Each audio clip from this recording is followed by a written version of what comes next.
and Learning. It's an initiative of the MasterCard Foundation as part of their broader Young Africa Work strategy, which focuses on enabling 30 million young Africans, particularly women, refugees, and persons with disability, to access dignified and fulfilling work by 2030. Of course, this initiative is through the mechanism of their Center for Innovative Teaching and Learning, and it's in partnership with the Meltwater School of Technology, MEST Africa, as on 97.3 CDFM and Channel 1 television.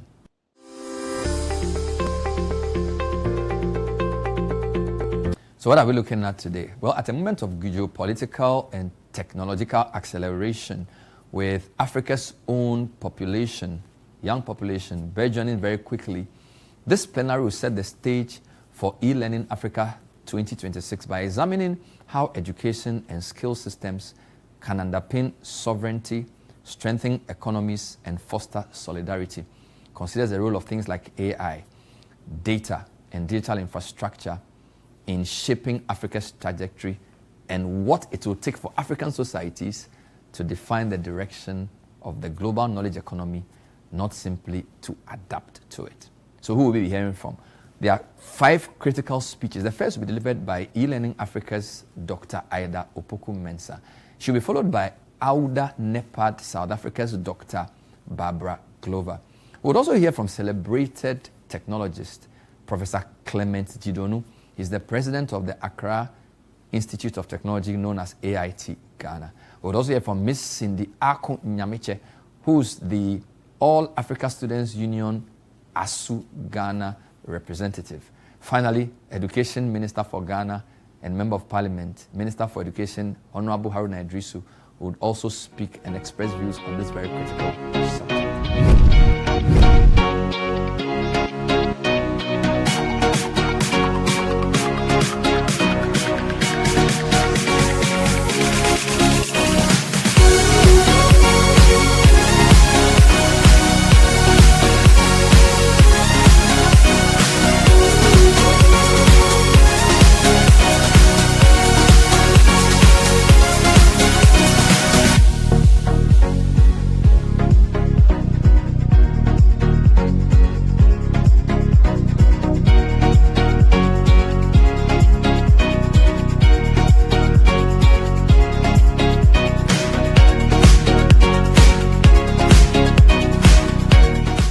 To set the ball rolling, I'd like to invite our chairperson of the conference, eLearning Africa Ghana, also a leading and digital development expert and the founder and managing director of Centric Digital in Ghana. With a very big round of applause, please help us welcome up on stage Dr. Ida Opoku-Mensah to give us the opening remarks.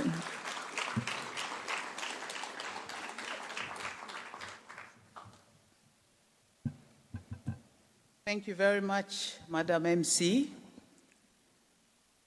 Let me recognize the Minister of Education of Ghana, our esteemed host, Honorable Haruna Idrisu, Honorable Ministers and government representatives from across Africa, Excellencies, distinguished guests, my dear brother Clement, my co-grandparents, who, as you know, we started this way back some 20 odd years ago, and see where we are today. So it's good to see you, my colleagues, ladies and gentlemen. On behalf of the organizers of eLearning Africa, it gives me great pleasure to welcome you all to Accra and to the 19th edition of eLearning Africa. It is particularly special for me to welcome you here in my home country, Ghana, a country that has long been committed to education, innovation, and Pan-African cooperation. My own journey with eLearning Africa goes back to its earliest days, some 20 years ago. From the very first conference, I've had the privilege of working and watching this community grow from an ambitious idea into Africa's leading platform for dialogue, partnership, and collaboration in education, training, skills development, and technology. Over the years, I have seen ministers, educators, entrepreneurs, researchers, and development partners come together to share experiences, learn from one another, and build lasting relationships that continue long after the conference has ended. When the first e-Learning Africa conference was held in Addis Ababa, Ethiopia, in 2006, the continent did not have an EdTech sector to talk of. Today, Africa's EdTech sector is booming with over 600 homegrown startups across Nigeria, South Africa, Kenya, Egypt, and Ghana. And there's a market, and the market for EdTech is projected to reach 19 billion by 2034. So this year we gather under the theme, Africa's time, Africa's terms, learning for sovereignty, strength, and solidarity. The theme, of course, reflects a moment of profound change. Across Africa, we are witnessing rapid technological advances, demographic growth, new economic opportunities, and significant global shifts. These developments present both challenges and possibilities. The choices we make today about education skills, digital transformation, and innovation will shape the future of our societies for generations to come. It is our belief in e-Learning Africa that Africa will rise by defining knowledge on its own terms. We hope to champion sovereignty in learning rooted in our languages, cultures, and realities, so that education reflects who we are. We need to ignite innovation for local impact, solutions born from African soil, African minds, African challenges. That gives us a strong platform to partner and to collaborate. From fintech to farming, health to AI, our creativity must serve our people first. We must build a united learning system, a continental network of shared knowledge, harmonized standards, and collective strength. Together, we can transform silos into synergy and diversity into power. We advocate that empowerment on Africa's terms, choosing our priorities, setting our agenda, and balancing tradition with modernity. Our future is not imported. It is authored here. It is time for policy alignment, governments that protect data sovereignty, fund local research, and champion innovation hubs. United governance is the backbone of united progress. It is imperative we embrace community-centered learning, knowledge that empowers all our citizens, whether they are farmers, artisans, or youth. Africa, with technological changes, should aspire to lead. Sovereignty, innovation, and unity are the pillars of our empowerment, on our terms for our people, and by our vision. We are honored to welcome participants from across Africa and around the world. Your presence here demonstrates a shared commitment to learning, partnership, and progress. I would like to express our sincere gratitude to the Government of Ghana through the Ministry of Education for hosting us and co-organizing with us. To our partners and supporters, and let me single out Respect, the Respect program of the SPICS Foundation. To our speakers and exhibitors, and to all those who have worked tirelessly to make this event possible, we say a big thank you. And as we say in Ghana, Aiko. Most importantly, I would like to thank each and every one of you for being here and for contributing your knowledge, experience, and ideas to this remarkable community. I wish you an inspiring, productive, and enjoyable eLearning Africa 2026. Welcome to eLearning Africa, Akwaba.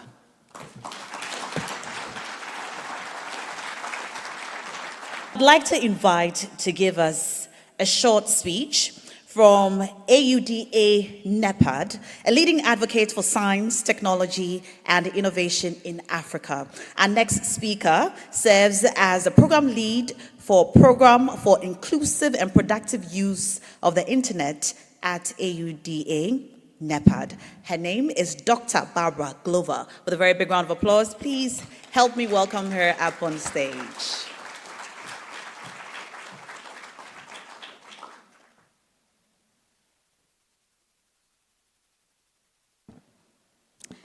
Your Excellency, Honorable Haruna Idrisu, Minister of Education of Ghana, Ms. Lydia Isfor, Chief Director of the Ministry of Education, Prof. Clemens Jidonu, President of the Accra Institute of Technology, Dr. Aida Opoku-Mensah, Ms. Cindy Akonyamiche, distinguished guests, ladies and gentlemen. I've done the normal AU protocol, so now I would love to go to my keynote. Good evening. Good evening. Thank you. My name is Barbara, and today I would love to tell you a story. Not many people know, but I grew up in northern Ghana. I remember my father taking me on a long bus ride to say that we are relocating. So we relocated from the eastern region to northern Ghana. We were in a village called Sanergu. At that point in time, it was a proper village. I mean, we had one taxi that goes to town. If you miss the taxi, you're walking to town. That's how much of a proper village it was. And then we enrolled in school. We got to learn a lot. And we used to come home for holidays, home as in back to the south for holidays. And I got to engage with some of my cousins and colleagues. I realized that the teaching methods that some of my cousins were exposed to in Accra significantly differed from what I got from the northern region. And I was very determined that I was going to show these Accra people that we in the north too, we are very, intelligent. As a young child, I had to go through 2 constructive surgeries. And so I spent several months in Kolebu having surgery. And one thing that helped me, because I was very determined, my father is Catholic, so I wanted to go to Holy Child School. Are there any Hobsons in the room? So I wanted to prove, and so when I had the constructive surgery, I was very concerned that I wasn't going to get the chance because I'd missed school for several months. One thing that enabled me to get 6 A's and go to Holy Child School was education technologies. Because at that time, they had the presidential initiative, special presidential initiative on something. So every time when I was in the hospital, I would watch on the screen, they would teach the lesson for the day, I would do my homework, I would follow up on the assignments. And I studied that, went back to school, wrote my BEC, got 6 A's, and went to Holy Child School. Thank you. So when I talk about EdTech and the solutions, it's not from a speechy point of view. It's actually a practical experience. And I know how much e-learning and education technology supports the average person. At the African Union Development Agency, we believe in the fact that EdTech solutions have a great potential to address the challenges that we have on the continent. At the February 2026 AU Summit, we launched what we call the EdTech Vision and Plan. And the idea is to ensure that every African child, irrespective of gender, of disability, of class, will be able to have access to educational tools and resources like the way I did, thanks to the government of Ghana, to be able to have access to the information wherever you are and use that to be able to meet your career goals and ambitions. We very much are passionate about addressing challenges with EdTech adoption on the continent. We want to know, we did our own investigation. We had a series of interviews with various ministries of education across the continent. The report is on the AD and NEPAD website, and they highlighted to us various issues like fragmentation, the fact that when a project ends, there isn't sustainability. There were so many issues that they highlighted, and those are some of the solutions that our EdTech Vision and Plan seeks to achieve. Now imagine if our digital public infrastructure for education was existent when I was in Sanergu, where the teachers will have access to the same resources or information that they can use to train the students there as those that were in Accra. I did my master's. I moved on to do my master's and my PhD in South Africa, and it was also a whole different world from my experience at the University of Ghana. But imagine if the University of Ghana students had that access that University of Pretoria gave to me. I believe that there will be a world of difference. Our circumstances don't have to change, but we can have the opportunity to share that knowledge and information across the continent, even within the respective circumstances that we have as because we can't solve all Africa's problems at once, but we can ensure that knowledge and information doesn't face any barriers when it's shared across board. So today, my unscripted keynote is to challenge us as African states, and each and every one of us in this room, to look at how we can support EdTech solution and adoption across the continent. Please join us in implementing our EdTech vision and plan. We are very open to engaging with our stakeholders on how to define digital public infrastructure for education and ensure that the various actors benefit from it. We started what we call the Mwanga wa Elimu movement, where we are bringing together all the various actors within the space. So it's not just government that is pressured to implement EdTech, but there are various actors, developers, even our community leaders, anyone that needs to be in the room to support effective harnessing of EdTech solutions. And once we're able to do this, I believe that there's some child also somewhere in Dambai or another part of Africa that will benefit from solutions and be able to serve Africa like I'm serving Africa now with the African Union through the availability of EdTech solutions. Thank you very much. Next, I'd like to invite our favorite professor up on stage. Please help me with a very big round of applause to invite Professor Clement Jidonu. He's a distinguished computer scientist and Africa futurist to give us his address. A round of applause for him, please, as he joins us.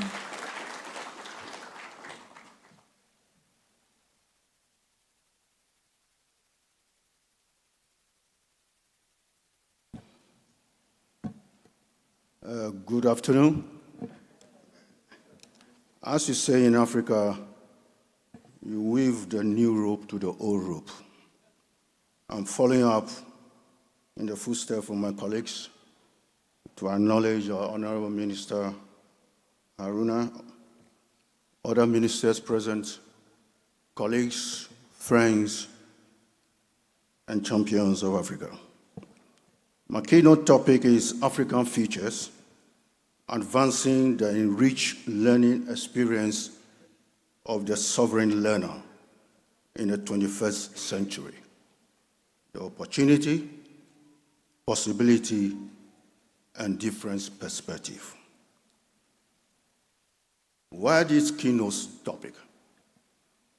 Madam Chair, this keynote topic is about reframing the conversation of learning in Africa.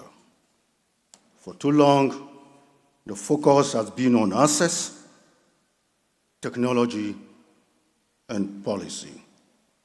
They are important, but not sufficient, because they do not answer the deeper question: what kind of learning experience are we creating?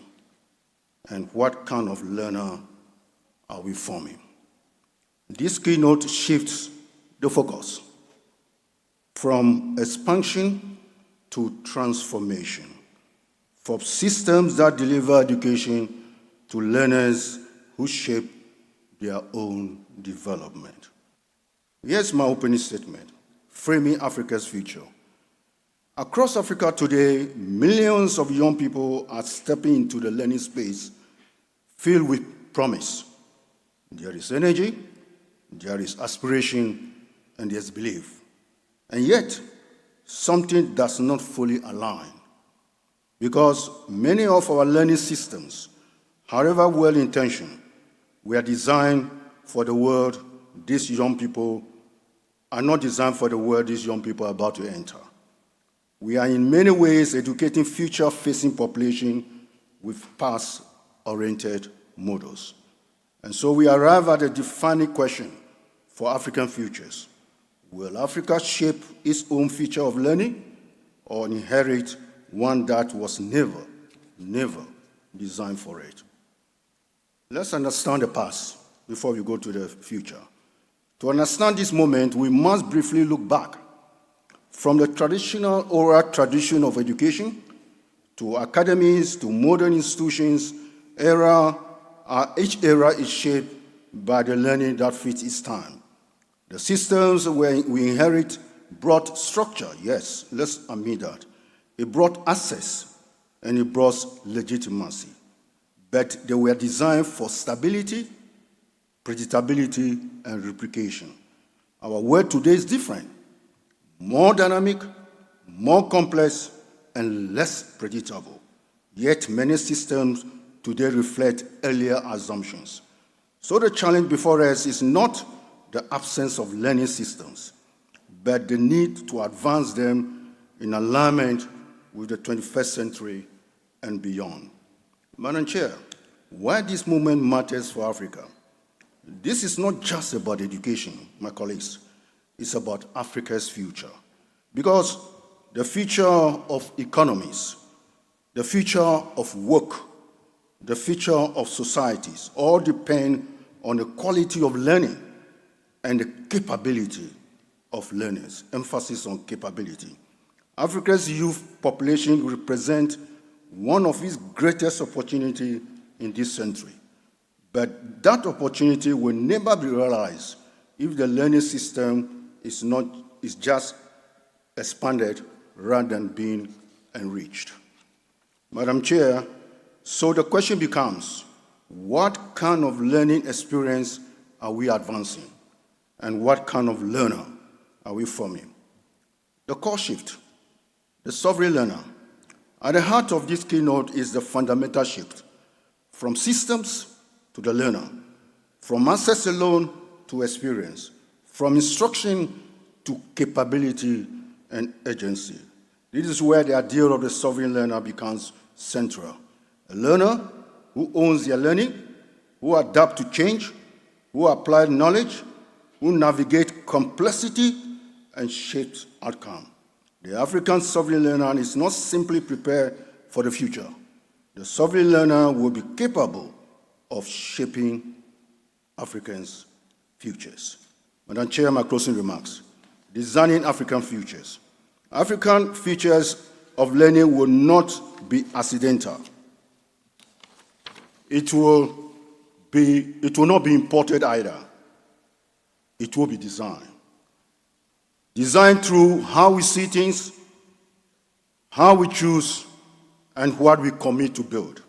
So I leave you with three questions. What do we clearly see now? What will we choose to do with what we see clearly now? And what difference will Africa make because of it? Beyond these questions, Madam Chair, here's a call for action. Africa must act, not later, not incrementally, but now, with intention. This is a moment to move from seeing to choosing to building. A moment to rethink that learning is to reimagine what we can become and to commit to shaping things differently. Because the difference we seek will not emerge by its own. It will emerge from deliberate actions, from the choices we make, from the priority we set, and the courage to move forward beyond our inherited limitations. Transformation will not begin everywhere at once in Africa. It will begin where we see clearly. It will begin where there is a conviction. It will begin where there is a commitment. And from there, it will grow. And in the end, Africa's future of learning will not be defined by what is possible, but what Africa chooses to do and the difference it can make. And more importantly, Africa's futures will be shaped not only by what learning systems provide today or tomorrow, but by what learners in Africa become and what Africans become beyond learning. Let me close with three African proverbs. The first one is from East Africa, which states that not all who chase the zebra catch it or caught it, but the one who caught the zebra chased it. It means that you cannot catch a zebra if you don't chase it. But there's no guarantee that if you chase it, you will catch it. The answer is very clear. If Africa wants to catch a zebra, you must chase it. The next one is from my own tribe in Ghana here. We say it's Amaretou. We say Amotoyona. It originates from our mothers, when we are young, we are playing in the field, when it's time for you to go and bath and eat. Every mother comes out and calls their own. No mother calls somebody's child. It's called Amotoyona. You call your own. It's about time Africa start calling its own. The third proverb. Madam Chair, I forgot. Thank you very much.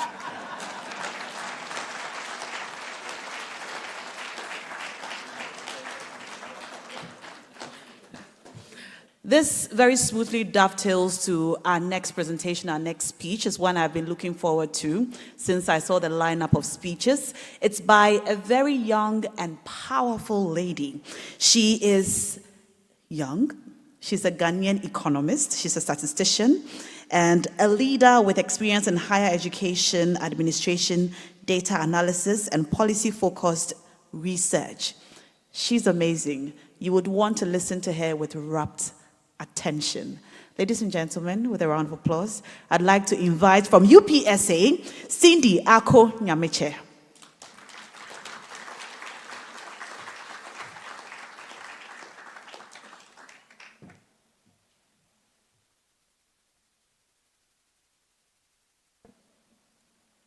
Honorable Haruna Ijusu, Minister of Education of the Republic of Ghana, distinguished guests from across continent and beyond, partners, policymakers, educators, innovators, and my fellow young Africans, good evening. I stand here today on behalf of All Africa Student Union, the continental voice of over 300 million students across Africa and the diaspora. This number is not just a statistic. Africa is indeed recognized as the youngest continent in the world.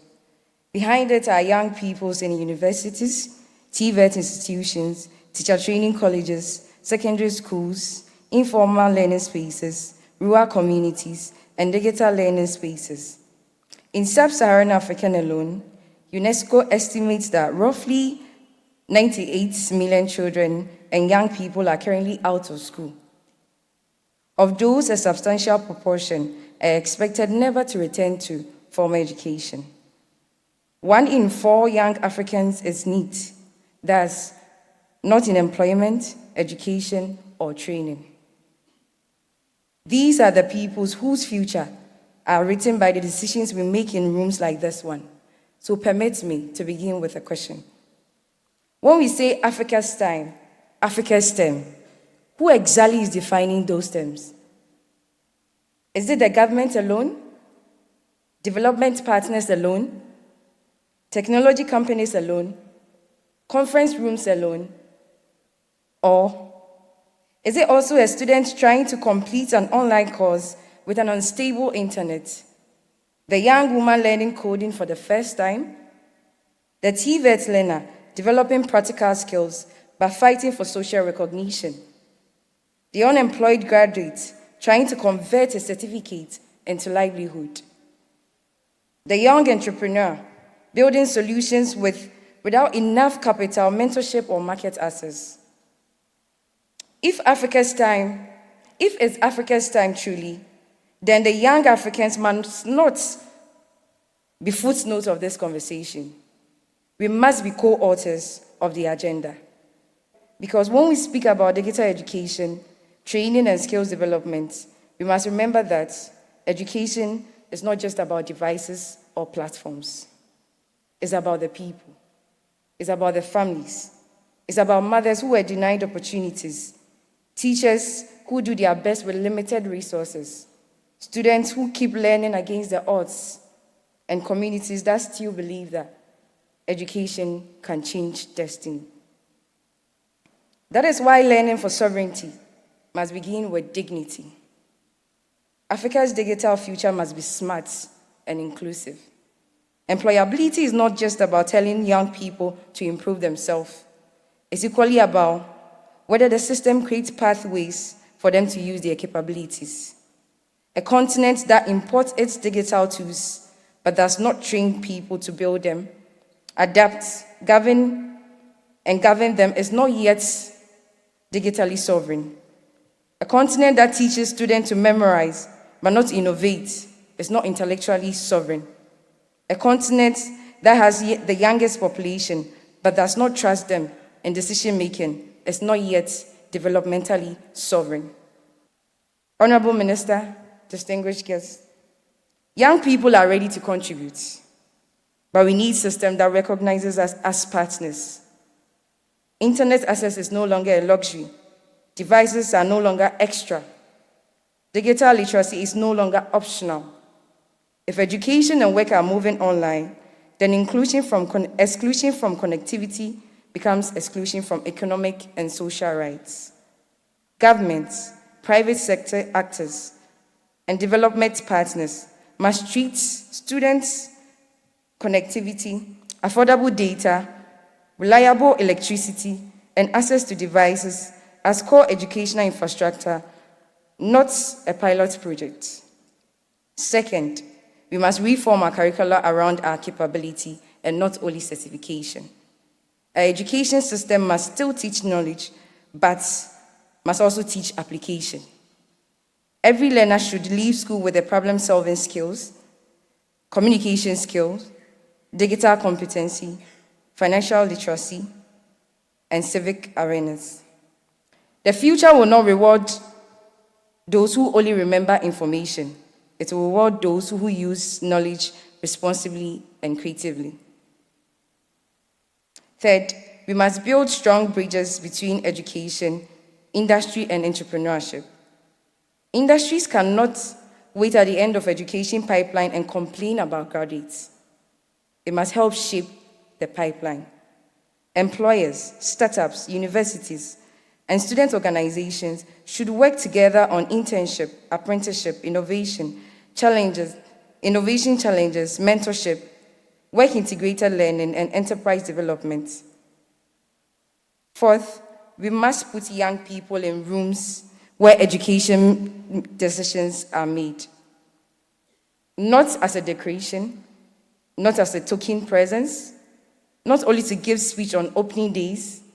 Young people must be involved in the curriculum reform.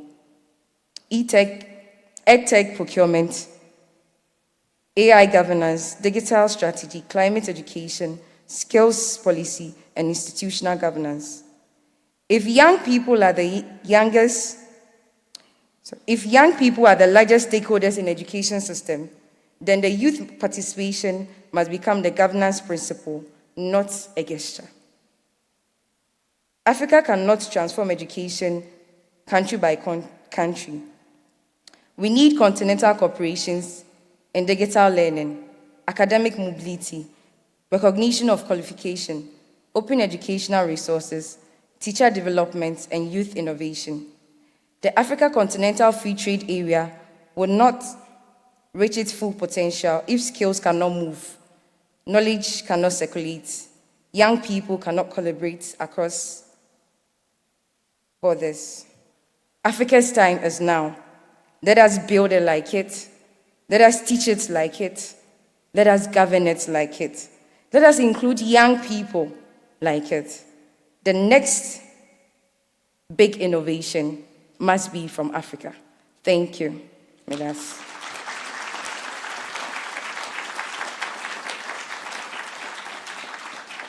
Ladies and gentlemen, help me welcome Honorable Haruna Idrisu, Minister for Education. Thank you very much, Lydia, the Chief Director. My enormous pleasure and honor to welcome you to Accra, to the e-Learning Africa event, and to look forward to an intellectually stimulating and rewarding event. This morning, as we gathered, there are representatives of donors, academia, EdTech institutions, researchers, we welcome you all. I've seen that we are all determined to position Africa for a competitive, rapidly changing technological world.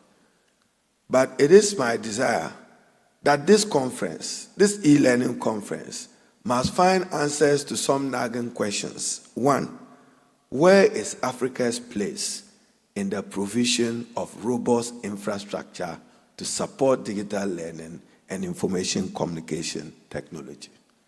Where is Africa's place when it comes to the software market? Where are we? Are we there? Can we compete and can we cope? And where is Africa's place when it comes to the soft skills? Are we there? If we find answers to this question, we probably will find answers to lead in sovereignty. And I challenge this conference to find answers to these questions. Education and training sector is by no means alone turning to various forms of partnership in a way of developing and delivering services. Partnerships have become a general trend throughout the global economy and continue to grow rapidly across the private and public sectors. So even if you want to get that infrastructure constructed, would it be government partnering with the private sector? Would it be government alone, or will it be with the private sector? We need to find answers even to how far is the reality of a global market with e-learning and e-learning products. Does local content matter, and to whom? How does Africa itself, and as a young lady brilliantly observed, the representative of the African Union, does the curriculum and our curriculum define and relate to our reality of who we are as Africans? Pedagogical changes must respond to this and respond adequately to that in defining who the African is and how the African takes advantage of information communication infrastructure to provide education. An immense amount of hope is pinned on what this conference will come out with, and maybe find answers to the simple definition and simplicity of e-learning. There is a great deal of unsupported hyperbole about its potential. I mean, e-learning is potential. Much of the development is very recent. Indeed, much of the promise is even yet untested, and untested in Africa. So when you say e-learning, e-learning Africa, whose e-learning? Where did it originate from? And how are you going to benefit from it or utilize it to shape the future that we want? Let me now turn to some evidence before us. In Ghana, we have strived in the last decade to improve our digital education ecosystem and landscape. At least every Ghanaian student in a senior high school has access to a tablet. Embedded in it is the curriculum for the senior high school. Same was done for teachers. Government is now planning under President Mohammed's research agenda to roll out this from kindergarten to junior high school, so that at that level, as I stated this morning, our curriculum review committee is completing its work only this Friday, and we are incorporating AI, coding, artificial intelligence, and electronics into basic foundational learning in order that we prepare them for a world of e-learning tomorrow. I trust that many other African countries have done same or probably are doing better. Africa's future should not, as Chairperson rightly noted, should not be imported. And if Africa's future is not to be imported, e-learning must guide our path where we take advantage of information and communication technology to mainstream the way we learn and the way we work and the way we teach. Evidence abounds. I'm reliably informed that the MasterCard Foundation EdTech Fellowship trained some 36 Ghanaian EdTech ventures and supported over 690 learners. And nearly half of them from rural and underserved communities. We have launched the Basic Science, Technology, Engineering, and Mathematics BSTEM program. We did so in 2025. The president was in Sola to get it launched. At least, as I said, in the senior high school, 70% of the teachers had some access to a digital divide. The national curriculum microsite, with over 8.8 million downloads, professional learning community participation is measured at 88%, and tablet development in senior high school is currently ongoing. But, distinguished ladies and gentlemen from Africa, approximately 60% of the population of Africa is under the age of 25. And yet only about 38% of Africans use the internet, while between 70 and 80% of young people in sub-Saharan Africa lack basic digital skills. At the same time, decisions regarding data, the cost of data, digital platform, and artificial intelligence are too often made outside the continent. African learning sovereignty. This should not be imported. On that note, I say a warm welcome and akwaba to all of you to Accra.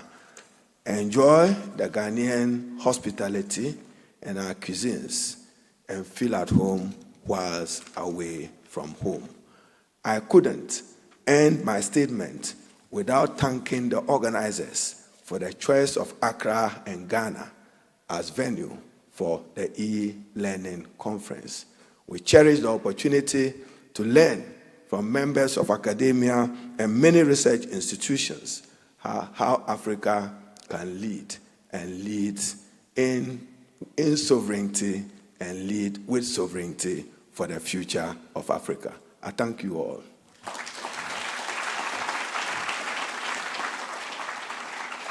So Africa's time, Africa's terms, learning for sovereignty, strength, and solidarity. This has been a very different edition of EdTech Monday, coming to you from the sidelines of this very important e-Learning Africa conference, where we delved into the subject we've been looking at. Don't forget, EdTech Monday is brought to you by the MasterCard Foundation with support from MEST Africa and airs on Channel 1 Television and 97.3 CTFM once a month. Thank you for being part of this month's edition. We'll see you next time. Bye-bye.